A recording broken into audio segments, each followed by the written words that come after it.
From the golden age of storytelling, welcome to Truth Meets Fiction. And now, our feature presentation.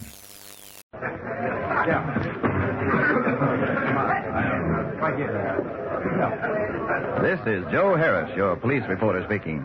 The American Broadcasting Company is about to present another famous jury trial.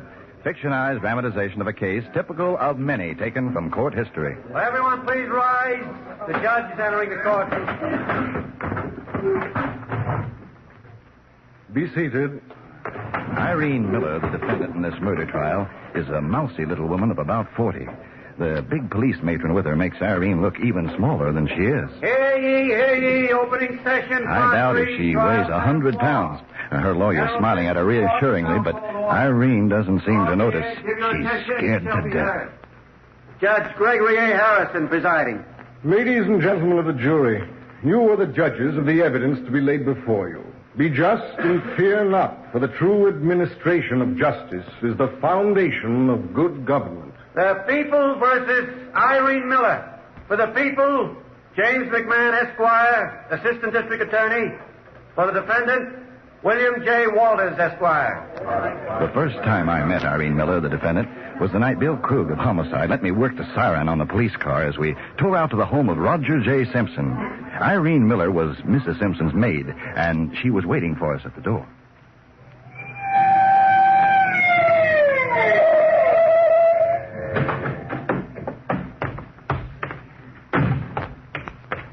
Hurry! Oh, please, hurry. What's the trouble? I heard a shot. She won't answer me. Oh, please do something. Now, calm down and tell me what happened. Mrs. Simpson upstairs. Her door is locked. I can't get in. Oh, I know something awful has happened. Show me. It's right this way. You're the same lady that called headquarters? Yes, sir.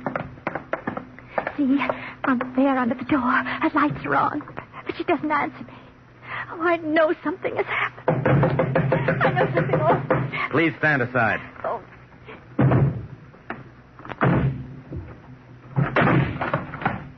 Mrs. Simpson. Mrs. Simpson. Wait a minute, lady. Save your breath. The woman is dead. Plugged right through the heart. Oh, no. Well, I better phone headquarters and get started on the formalities. I don't want you to touch anything. Ladies and gentlemen of the jury, the state will submit evidence to prove that Irene Miller cunningly wormed her way into the confidence of Mrs. Florence Simpson for the purpose of larceny. That she alone had both the opportunity and the motive to commit this crime for which she has been indicted by the grand jury. Now, first things first. I would like to review briefly the events that led up to the crime. On the evening of August 10th, Florence Simpson sat at her writing desk in the study of her home. She was writing a letter to her husband who, for better or for worse, had fallen hopelessly in love with another woman. What is it? Mrs. Simpson, Mr. Martin is in the library. Tell him I'll be right there, Irene. Very well, ma'am. Oh, darling. I'm so glad you came. I was going to call you. Well, I've given Roger my answer. I just finished the letter. and? I've agreed to the divorce, Hal. Oh, that's wonderful, Flo. I'll make plane reservations for Reno right away for tomorrow. But, Hal, I'd rather not go tomorrow. But I thought you wanted to get it over with as soon as I possible. do. But tomorrow, can't we wait a few days? Flo, are you sure you want to go through with our marriage? Why, of course I do. You're absolutely sure? Yes, but that doesn't All right, mean look. Forget that letter. Phone your husband right now. Tell him what you're going to do in person. I'll get the number. Wait, Hal. I'm for getting this over with quickly. Long distance. Operator, will you get me Oak Hill, California, 75217? 75217. That's right. Will you hold on, please? Flo, I can't see any reason to postpone your divorce or our marriage. As long as you're sure, we'll both feel better when the whole thing's done. Now, take the phone. This isn't going to be so easy. Hello? Hello, Roger? Flo? How are you? Oh, I'm all right. I received your letter today. I suppose you think I'm a dreadful coward. On the contrary, I called you to tell you I'm going to give you your freedom. Oh, Flo, I knew you'd understand. And immediately, Roger. What was that? I'm flying to Reno tomorrow. Tomorrow? Yes, I want to finish it as quickly as possible and forget it. Well, really, I didn't... You see, Roger, you're not the only one. I, too, have fallen in love. Oh, you're joking. You weren't joking, were you? Well, no, but... Well, is it anybody I know? Yes. Hal Martin. Hal. How long has this been going on? What does it matter now? In a few weeks, you can marry the woman you want, and I'll marry the man I want, and we'll both be happy. You're in love with him, huh? Is he there now? Yes. I see. That's the way it is. That's the way it is. Goodbye, Roger, and good luck. Well, that's that. Now about a little celebration. Oh, not tonight, Hal. I'm rather tired. It's been such a long day. Would you rather be alone? Oh, you're very sweet. Yes, I would tonight, if you don't mind. You won't be angry. You're not upset? No, of course not. Can I take you to the plane tomorrow? If you get the reservation, I'll insist on it. Okay. Good night, darling. Good night, Hal. Pleasant dreams.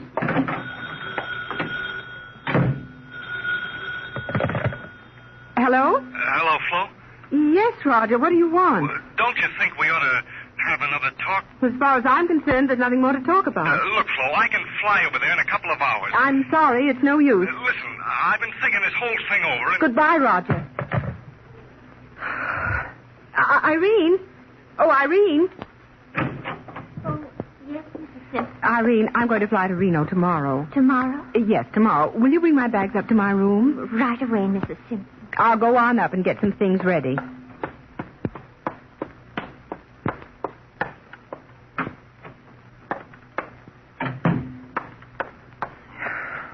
You mean now?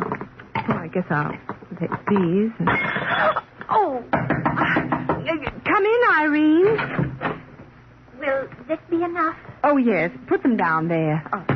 I've got to be packed by 9 in the morning. We'll do it after breakfast. I'm too tired now. Yes, ma'am. Oh, and Irene. Yes, ma'am? I won't need these jewels. You'd better put them away now. I don't want to travel with them. Oh, here, take the rest of them. Here's the key. Yes.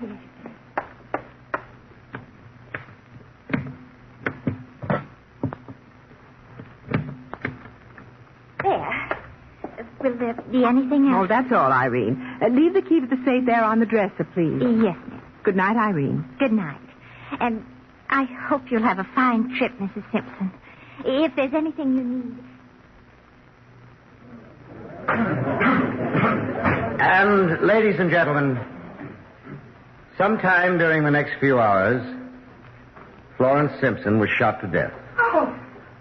Well, we will offer evidence that robbery was the motive and that Irene Miller is the only one who could have committed this crime. I call as my first witness Captain Krug. Captain Krug, take the stand, please. Irene Miller is staring straight ahead, as if she had not heard a single word the prosecutor said. Captain Krug is on his way to the stand. This guy's quite a cop, and he's been around a long time. This is just another trial as far as he's concerned. He's probably seen more murders in his days than he can Captain remember. Krug, will you tell us what happened on the night of August 10th and the morning of August 11th? I got an urgent call from headquarters to go to the Simpson home. I jumped in the squad car and got there in 5 minutes. Captain Krug, will you tell the court who met you at the door? The defendant, Irene Miller. Please continue. Well, she was pretty excited and led me to Mrs. Simpson's door. I had to break it in. Mrs. Simpson was lying on the bed. The maid entered with me. Mrs. Simpson. Mrs. Simpson. It's no use, lady. Save your breath. The woman is dead. Oh. Plugged right through the heart. Oh. Well, I'd better phone headquarters to get started on the formalities. Captain Krug speaking. Give me police headquarters. Oh, why did she do it? She didn't do it, lady. This woman's been murdered.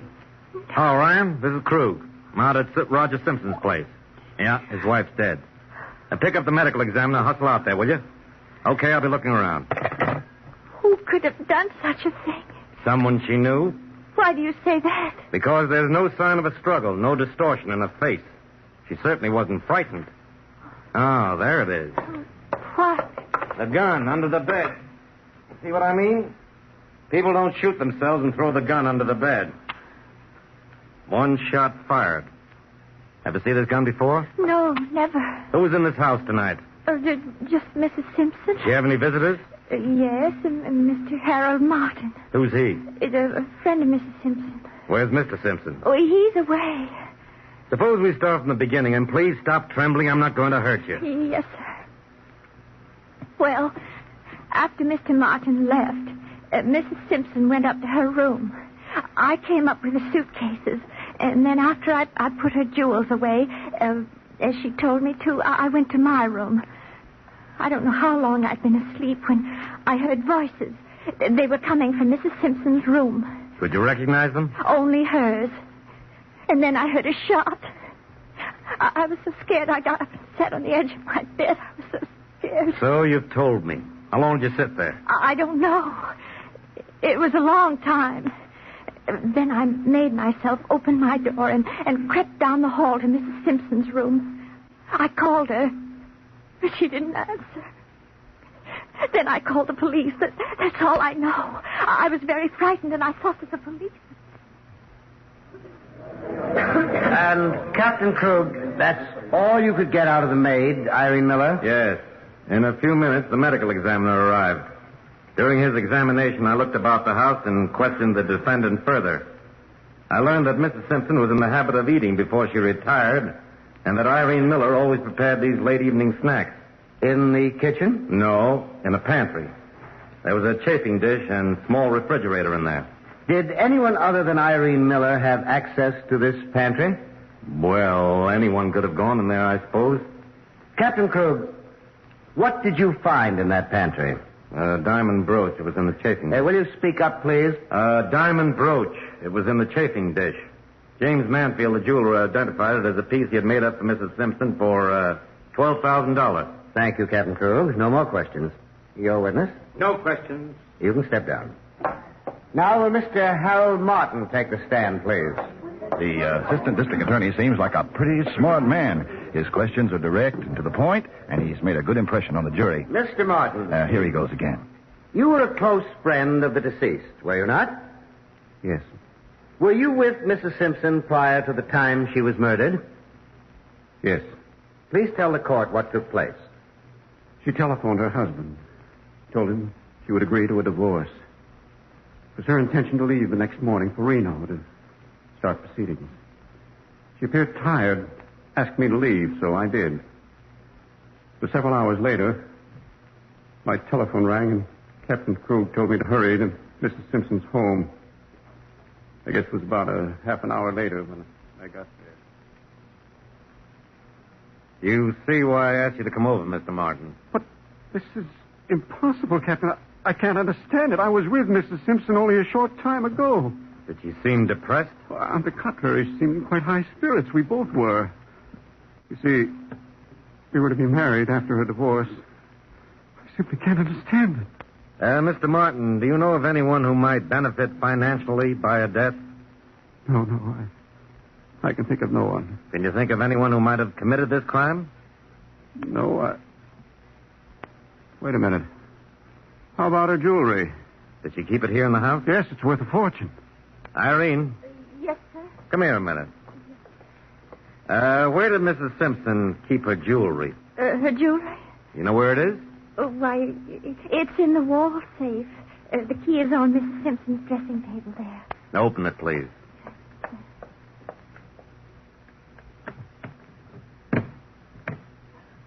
Why, it's empty.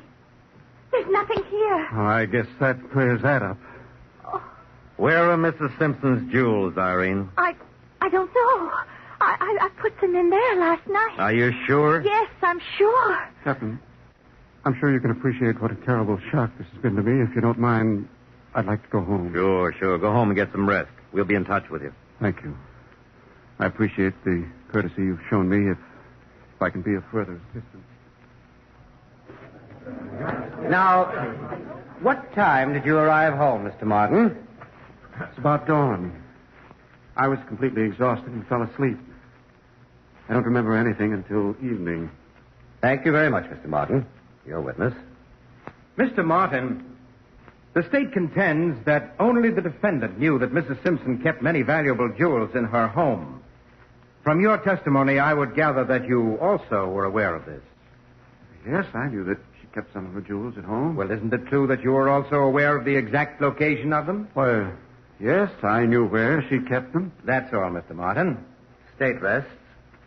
Your Honor, I move for dismissal on the grounds that the state has failed to present any significant evidence to justify the charges against my client. Denied. Please get on with the trial and call your first witness. Your Honor, I would like to call attention to one very important fact that was glossed over in the medical examiner's report. I refer to the blood stain found on the carpet in the victim's bedroom. This stain was at least 15 feet from her bed and unquestionably marks the spot where the victim was shot. I contend that some person, much stronger than this 100-pound defendant, shot Florence Simpson and carried her 15 feet to her bed. My first witness will be the defendant herself. Will Irene Miller take the stand, please? This frail woman walks fearfully to the stand. What thoughts are running through her head, I do not know. But from where I sit, she looks like a tragic, forlorn figure without hope or friends. She's taking the oath. Can you hear her? I do. All right, be seated. Irene, how long had you worked for Mrs. Simpson? I guess 12 years. During that time, were you ever in any difficulties with her? Oh, no, sir. Were you fond of her? Yes, sir. I liked Mrs. Simpson. Was she kind to you? She was kind to me. She was always kind to me. Now, when you left Mrs. Simpson's room, was that the last time you saw her alive? Yes, sir. In the story that you told Captain Krug and later related by him on the stand about how you were awakened by a shot, you stated that you were unable to arouse your mistress and that you phoned the police and that you were unaware of her death until Captain Krug broke open the door and discovered the body. Do you wish to change any of that testimony now? No. No, it's the truth. Just like I swore, the whole truth and nothing but the truth. I'm sure of it. Did you in any way whatsoever contribute to your employer's death? Oh, no. I swear it. I've told you everything. I have nothing to conceal why you torture me Thank like you. this. Thank you, Irene. That's all. That's all. Your witness. Now, Irene, I don't want to frighten you. We're all after the same thing, the truth. But there are some questions that I'm sure the jury would like to have answered. For example, you testified that you heard strange voices in Mrs. Simpson's room. Yes, and I did, too. Was Mrs. Simpson in the habit of entertaining in her bedroom after you retired? Oh, no, sir. Never, sir. Now, Irene, really? Did you hear these voices at all? Yes. Oh, yes, I did. I said so. Yes, I did. That is your story, huh? And you're going to stick to it. Well, let's get on to the next question. The brooch. You know it was found in the chafing dish that was kept in a part of the pantry that only you worked in. Can you give us any help on that mystery? No, I don't know how it got there. All right. We'll go on to the next question. Do you admit that you were the only one who had regular access to Mrs. Simpson's bedroom? Yes, sir. Did Mrs. Simpson lock her door when she retired? Yes, always. But the key to that bedroom is missing. I know that. When Mrs. Simpson retired, she locked her door, yet the key to her door is missing. I think that's funny, too. I'm sure you do. It would seem to be, then, that the door to her bedroom had been locked from the outside. I guess so. Then it is reasonable to assume that the murderer, after shooting the victim, removed the key from the inside of the door, walked out of the bedroom, closed the door, locked it from the outside, hid the key, and phoned the police. You're trying to accuse me. That's what you're trying to do. My dear lady, you're already accused. You've been indicted. And if the jury has not had enough already to convict you, I'll give them plenty more. Unless my colleague has some serious objection, perhaps he will allow the jury to decide the fate of the defendant. Does the defense wish to object? I do, Your Honor. I can't say that I approve the prosecution's tactics in the handling of this witness. Objection sustained. Any more questions? No, Your Honor, that's all. Step down, please. Will Margaret Heflin take the stand, please? Margaret Heflin's a smart, attractive woman. She looks like she's been around a bit and back again. She's just a bit overdressed, a little too flashy, I should think, to impress an average jury. Margaret, will you please explain to the court just what your relationship is with Mr. Roger Simpson? We're going to be married. Oh, then you were the cause of Mr. Simpson asking his wife for a divorce. I guess so. Were you with Mr. Simpson on the night of August 10th? For a while. Did he get any phone calls? Yes, from his wife. She agreed to divorce him so he could marry me. Yes. How long were you with Mr. Simpson in Oak Hill, California? About 2 weeks. You flew out there with him, didn't you? How long did it take you to make the trip? It's only about 2 hours by plane. About 2 hours. And did you find the plane service good? Fine. There's a plane about every hour. I see. Now, after Mr. Simpson talked with his wife and complained of a headache, what did you do? I left him. What time was that, please?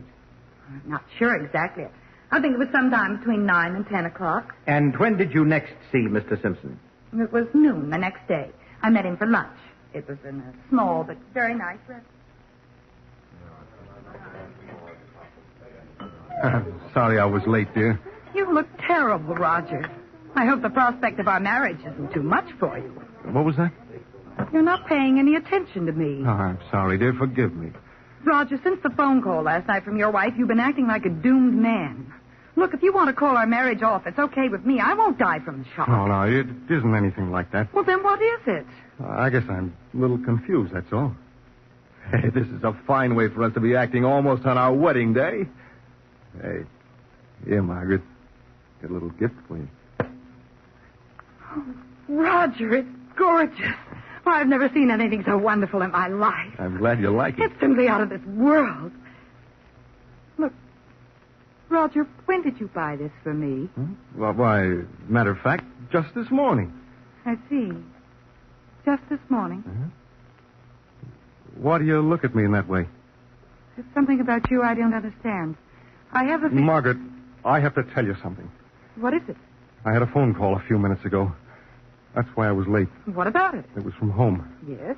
It was the police. Roger. It's Florence. Well, what's happened? She's dead. Dead? Florence is dead? Oh, no, Roger. Horrible, Margaret. I can't help but blame myself for it. What do you mean? Well, you know, leaving my wife alone, coming out here. When did it happen? This morning. I couldn't believe it at first. It's horrible.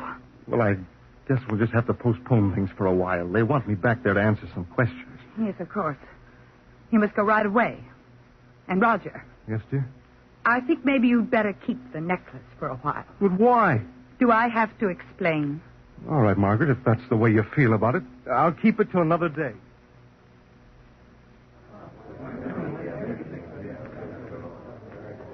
Margaret, I'm sure the court would be very interested to know why you returned that necklace. Because I was afraid. Afraid? Of what? Roger told me he had bought it that morning. Yes, go on. I knew he didn't buy it. How did you know that? The clasp was worn. I knew it wasn't a new necklace. But Mr. Simpson is a very wealthy man. Why would he give you a second-hand necklace? Well, that's what worried me. It seemed odd. I couldn't understand it. Had you any suspicions as to whom the necklace might have belonged? I object. Objection sustained. In that case, I have no more questions. Your witness. No questions. Are there any other witnesses? The defense rests, Your Honor, and ready for summation. You may proceed. Ladies and gentlemen of the jury, please remember that the state's case is based on circumstantial evidence. No one saw Mrs. Simpson killed. The defendant, Irene Miller, was arrested and charged with this crime because she happened to be the only one at the scene of the crime. Now, we do not deny that Florence Simpson was killed by someone she knew and trusted, but Irene Miller isn't the only one who had the confidence of Florence Simpson. Her husband wouldn't have aroused her suspicions. He could have flown from Oak Hill, murdered his wife, and flown back with a necklace that he gave Margaret Heflin, all within the space of a few hours. He's failed to prove his whereabouts on that fateful night. And I dare say Harold Martin, the man she intended to marry, could have gotten away with this. No one saw him leave the Simpson home that evening. But these men are wealthy, and robbery is supposed to be the motive for this crime. But, ladies and gentlemen, robbery was not the motive. Do you think that Irene Miller would be stupid enough to murder for jewelry that she could never dispose of and leave $250 in cash in the victim's purse? That's what they found in it. Irene Miller did not commit this crime. She's as innocent as any one of you. The guilty person will be found today, tomorrow, sometime. And so long as there's a reasonable doubt in your mind, your duty is to find Irene Miller not guilty. Thank you. Is the prosecution ready to sum up? We are, Your Honor. Please proceed. Ladies and gentlemen, I have no fear of your being misled by my colleagues' attempts to divert your thinking by sly suggestions that someone else might have murdered Florence Simpson.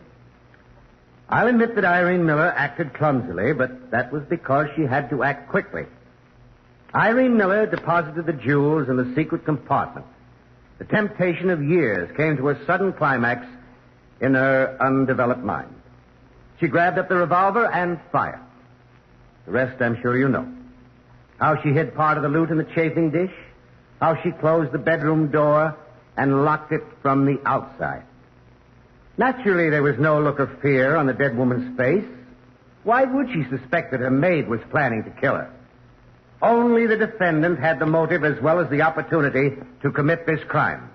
The evidence is overwhelming and painfully conclusive. If justice is to be done, your verdict must be guilty. Thank you.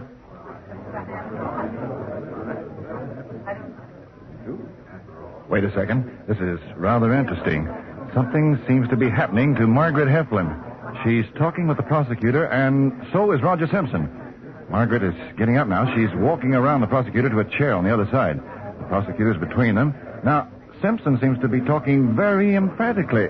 Yes, something is wrong somewhere. Wait a minute. The DA is going up to the bench. I think we can catch him. Your Honor, I've been talking with two of the state's witnesses. I have an important announcement to make. I'm aware of what's been going on at your table. You may continue. Thank you, Your Honor. If the court please, I would like to report a conversation I've just had with Margaret Heflin and Roger Simpson, both state witnesses. Miss Heflin has suddenly become mortally afraid of the man she was going to marry, Roger Simpson. The reason for that fear will become evident in a moment or two. Roger Simpson has requested permission to address the court. Simpson doesn't seem to be able to stand up. He's going to talk sitting down. I think we can get his voice for you. This is the way it happened. I took a plane at 9:30, went straight to my house. I still had my key. Slipped in, and I killed my wife. I took the jewels to make it look like robbery. Why did you do it, Roger? Hal Martin was going to marry her. I thought I was through with her until I realized Hal was going to get her. I'm sorry I put Irene through all this. Now I'm tired. I knew it was coming. All the other reporters figured this guy was in it up to his ears. Irene Miller will get a directed verdict of acquittal. Roger Simpson can't do anything now except throw himself on the mercy of the court. The chances are he'll get life. And now I'll turn the microphone over to our announcer.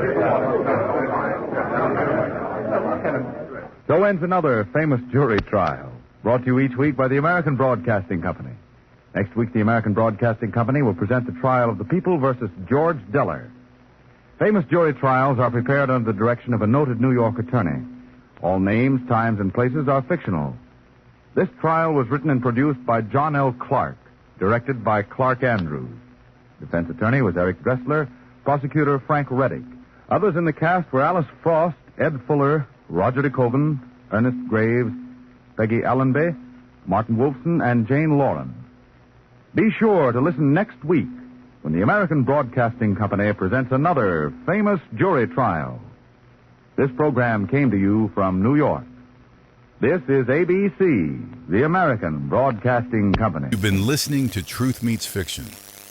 Until next time, keep a light in the window and a story in your heart. Good night.